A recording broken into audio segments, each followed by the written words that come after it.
Usually I'm in front of my desk, but not today. Because today, we're at Swankley's house. And delicious hot schmoes. They're called s'mores, Buzz. Right, of course. And we just watched the series finale for Andor. As you know, I'm not the biggest fan of this show in general. However, episodes 8 and 9 were really good. And I did very much like these last 3 episodes. I think they did a good job in closing out the series, even if I think that the start of the series did not hit. So. That's fair. I don't like it either. So, I have like 3 major thoughts. Yep. You can back me up or you can counter me. My first major thought is I think part of this story should have been told way sooner, i.e. the Luthen getting hunted down part. I think that story should have been told in a better way over a longer period of time, starting earlier in the season. I think it would have added a lot more conflict, physical conflict, like we were talking about. And that comes to my second point. I don't like this show because 90% of it is non-physical conflict. It's all metaphysical conflict / political conflict. I get it. That's the point of the show. I just don't like it. I wanted to see the things they said and or did. Yeah. I guess that's what it comes down to, is I wanted to see the things that he did more, right? We saw a few of the things that he did, but I wanted to see all of it. So yeah, I feel like they dropped the ball at the beginning of the season, focused on him being captured for 3 episodes and doing nothing. Yeah. Like, what were they thinking, bro? And then I know Mon Mothma was really important, but focusing the Andor show on Mon Mothma, and that was, to me, like, okay. Like, I already knew that she's sacrificing everything to do this. Like, was that not made clear enough in the movies? And apparently not. But I like, so here's my thought, is if you want more of the action when it comes to the early rebellion, watch Rebels. Fair. This is more of, instead of rage baiting Thrawn, and then sending him off to a random galaxy, I think Andor's really good at showing what it takes to set up, rebellion and the sacrifice that it takes. What Luthen had to do to even betray the rebellion multiple times, to eventually that they found out it wasn't betrayal, it was just a larger sacrifice, a larger play.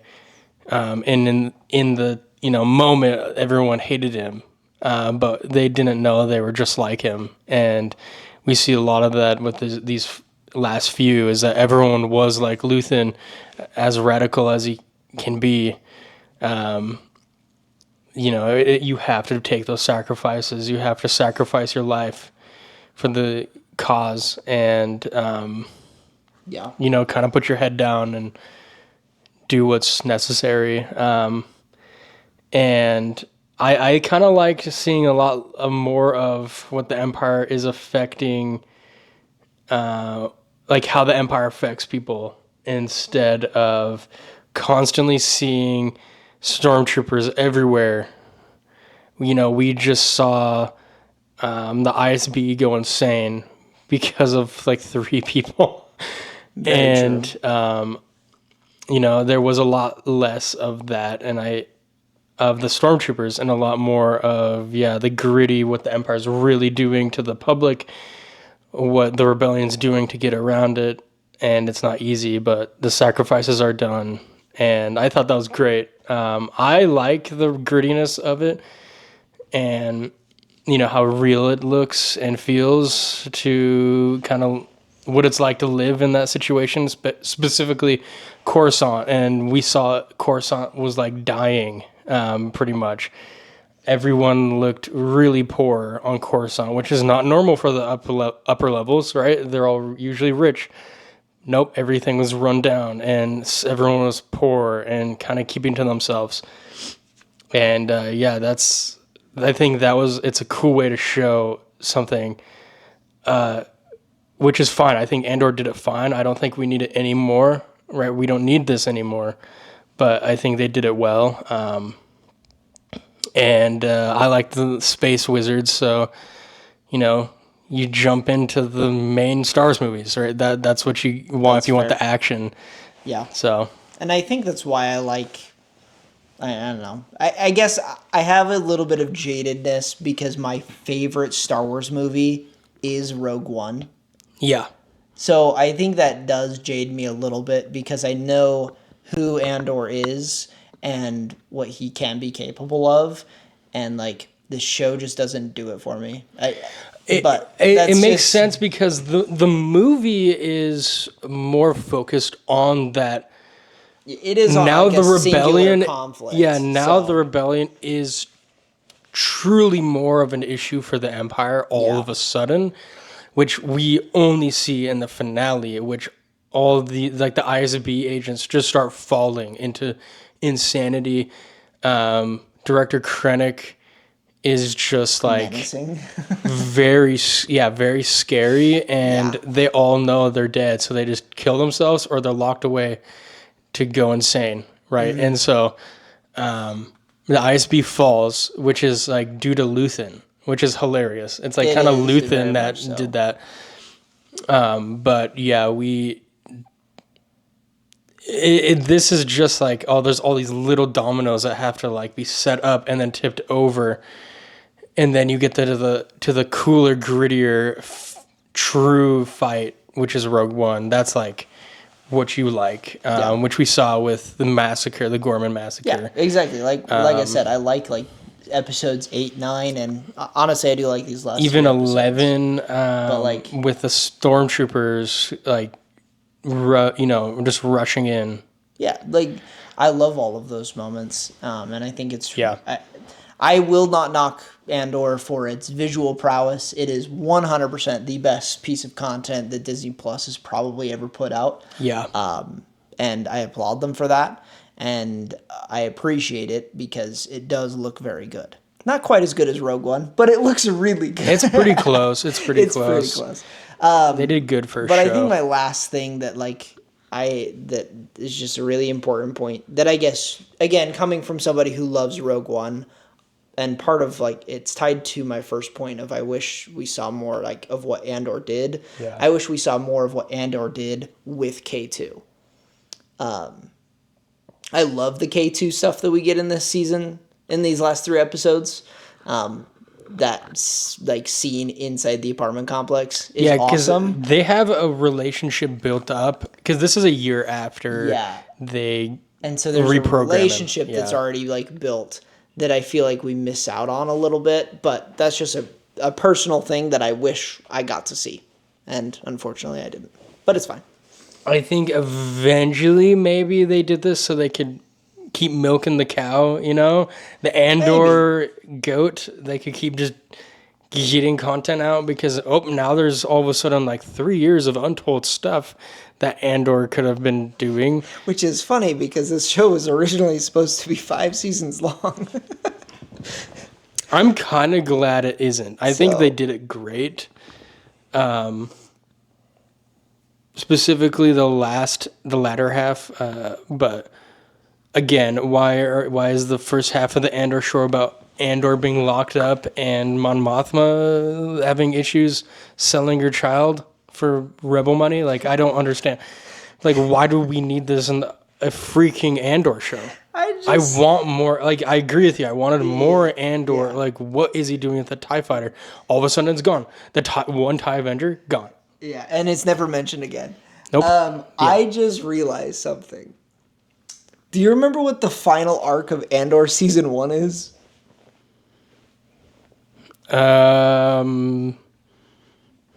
Low taper fade.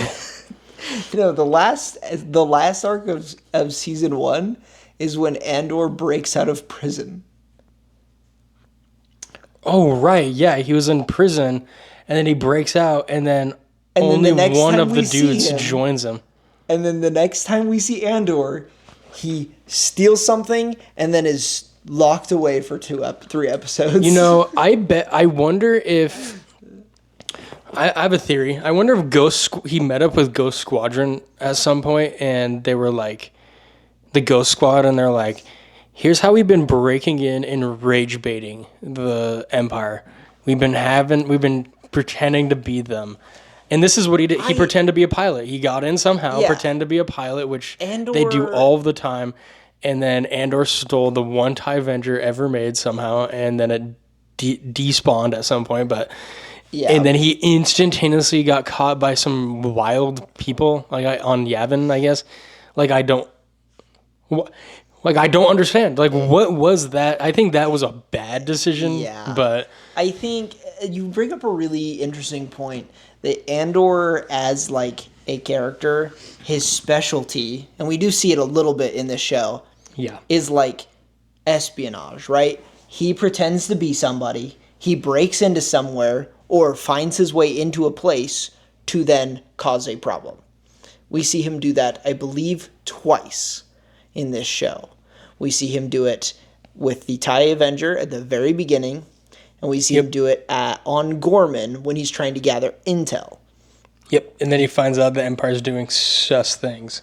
And we don't see him use those skills at all other than those moments. In Rogue One, we see it. And in Rogue One, we see it. A lot, but but- quite a lot. But the show doesn't really give respect to my boy Andor in the way that I wish that it did. It feels like...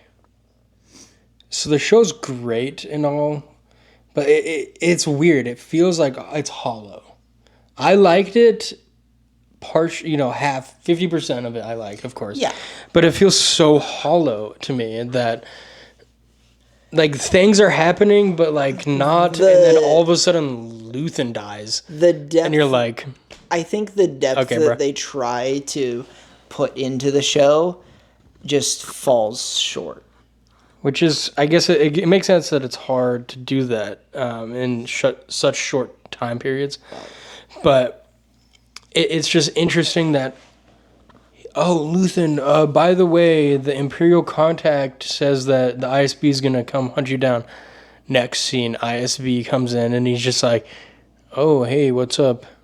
Yeah. Come on in. He should have just not answered, finished melting everything down, And then dipped. and then left, or just let them break in and then he just is dead, he killed himself or something, Yeah, I don't know. and they couldn't revive him at that point, right? There's certain things that he knew it was happening and he still let her in. Why would Luthen, out of all of the characters, Luthen's very much the one to take risks. Why would he take that risk? Yeah. He's known to not do that stupid thing, right? So Yeah, I don't know. It kind of falls into that point where we both we love certain aspects of this show, of what it kind of did show, some of the grittiness with the Empire and things like that. But some of the characters, I think their stories kind of fall short because we know that they don't exist by the time Rogue One happens, right? I knew Luthen had to die. We knew Luthen was going to have to die. We knew Dedra was going to have to get thrown away somehow. Same with Cyril. We know that these characters don't exist. Yeah, super impactful characters in the show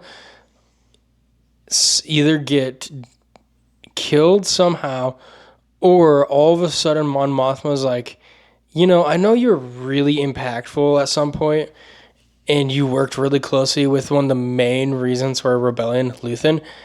We're never going to talk to you again. You're not going to be part of our story anymore. I know this is really harsh, but sorry, you're not part of the rebellion anymore. And I get it. It's really hard to create a new character that never existed in a movie that came out in the 70s. But why'd make that character? They killed him off then, right? And I don't know. It's where's Clea? What is she doing? Is she just on Yavin and is just there and maybe in the background does? She's one of the most influential people to start this rebellion. It just doesn't make sense to me that why they didn't resolve that. Like, she should have died. It's that problem of Like, it should have been character. Andor getting the information about Jeddah, and then she does end up dying on the way. Like, she dies maybe on Yavin. Yeah. But then it's the whole issue with Mon Mothma not trusting, yada, yada, yada. Mon Mothma all of a sudden trusts him overnight. I don't weird plot points, right? That they have to, like, smash together. Yeah. Can we stop talking about Mon Mothma already, Andor? Like, stupid show. Honestly, I would prefer, instead of Mon Mothma's great. I'm glad she's in the show. Great character, by the way. I agree. She should be in the show. She Annoying deserves to be there. that they focus We didn't on need her. 4 episodes of it. Yeah. But what we I could like have the had, character, though. like, going back to that brief point you made earlier, wouldn't it have been so fun if just for one episode he did meet up with the Ghost crew on an Imperial facility and they're both trying to do something? Why did Just for an episode. Why did the Ghost crew never show up? Like, Just give me Mon a Mothma- glimpse of them. because Andor gets Mon Mothma out. And then we know right then the Ghost shows up and takes he her. meets up with the Ghost so that way Gold Squadron can take her to Yavin. That's what happens. Why don't we why get to see not it? have just shown that? We've already got every one of those characters in live action. Besides Kanan, which he is still alive. at this point. Besides Kanan, I that's think true. And he's dead actually now. Right now he's. Let me think. He is dead right now. He's dead 1 BBY. Well, I looked it up. Yeah, he is dead 1 BBY. I don't know about when they pick up Mon Mothma. I think he's still alive. Yes, but it's only part of the group that does it. But Yeah, So- I guess it's just Hera and Sabine, I think. yeah, so why not just have them show up? Yeah. They should have showed up and talked to Andor because Mon Mothma knows how influential Andor and Clea and Luthen are. Why do they never interact? Yeah, I don't know. Why does Mon Mothma just like let Ghost Squadron, the Ghost crew, just like do their thing on Lothal? Like genuinely, all they do is rage bait the Empire. It's so funny, though. They don't do anything else. They just steal fruit from the Empire, bro. And it's like, okay, like why do they not show up? Like, aren't they so important to the Dantooine trick? Base. I don't know. Weird plot things that don't exist, and I'm just a hater because half the season was not about Andor. Yes, and I think that is our main gripe with this show is just that the person that the show is about is not the focus of the show. I can understand why someone as so the Saw Gerrera of the Star Wars community, yes theory. I could understand why he doesn't want to like talk about this show because there is weird stuff like that, like what we've been talking nonsense about and yapping about. Like there's just weird things. Why is half the show not about Andor? Why do they just never talk about the TIE Avenger ever again? Like it's gone all of a sudden. It's not even in the Yavin base. Why is the Ghost crew never around? Why does Mon Mothma not talk about some of the Ghost crew and having secret intel with the Empire? There's a lot of weird Imperial spies in the rebellion. Like, I can understand that, but it's fine. Hey, at least we understand why Saw Gerrera has the gas mask. It's just to get high. Yes, which, It's just to get high. it's just to get high, and so then he's just paranoid all the time. So Yes. I think, And he gets a squid friend. as Boogalek, I think just as final thoughts wrap up, I'm glad we watched this show. I'm glad we watched it together. Last 6 episodes. Last 6 episodes, Legit. last 5 episodes, really good. I'll say 6 just to be nice. All right, 6 episodes. I Well, actually do give it like an 8 out of 10. for the last 6 episodes. The first 6, I'm like 4. genuine waste of my I- time ever. I don't care that Mon Mothma is depressed that she is getting cheated on. Like, I know it sucks. But why do we have to go so in depth about a wedding for her daughter? Like, I don't care, bro. We didn't need all that. And then we just find out that her husband's cheating on her anyways. Like, Yeah. okay, buddy. So, overall, the show was decent. I don't know that I'll ever watch. I don't know that I'll watch the show again. I might watch an episode. Like, I might watch episode 8 again, but Yeah. I don't know that I'll come back to. It's fun to watch. I am a hater. I'm not a Star Wars theory level of like opinion. I don't think his opinion's wrong, but I'm not that like high up. You know, the Saw Gerrera kind of craziness. Yeah. But I'm still like, okay, half the season's useless. I'm just here for Cassian, bro. And they did him okay. He's a good character. They did him okay. Cassian Andor is still a good character, even though the show is not. So, Bro's more of a Star Wars theory opinion than I am. I just don't. I just don't. I will go on like about. this I show. will be very critical of a show when all they do is focus on other characters than the main character. Yes, So, that makes me a little peeved, but yeah, it's whatever. But it's fine. we need to wrap up this video because it's already been 20 minutes of us yapping. Oh yeah, yapping. Oh, also baby Cassian Andor. So True. we'll never ever hear anything about that again. Very true. Very cool that he has a kid that he'll never know about and ends up getting incinerated at some point in the next like year. But I didn't even. Bro makes me so depressed. He I doesn't. didn't even think about He's that. waiting for his wife, which is why he doesn't kiss Jin or so, and he doesn't know he has a child. Bro just loses out on everything because of Luthen, bro. It's freaking Luthen's fault. That's hilarious. All right, well, I'm gonna press stop on this video. I do have one positive to say about this show, though. It's better than Tombstone. Love taper face. Never seen it. Never will. Love.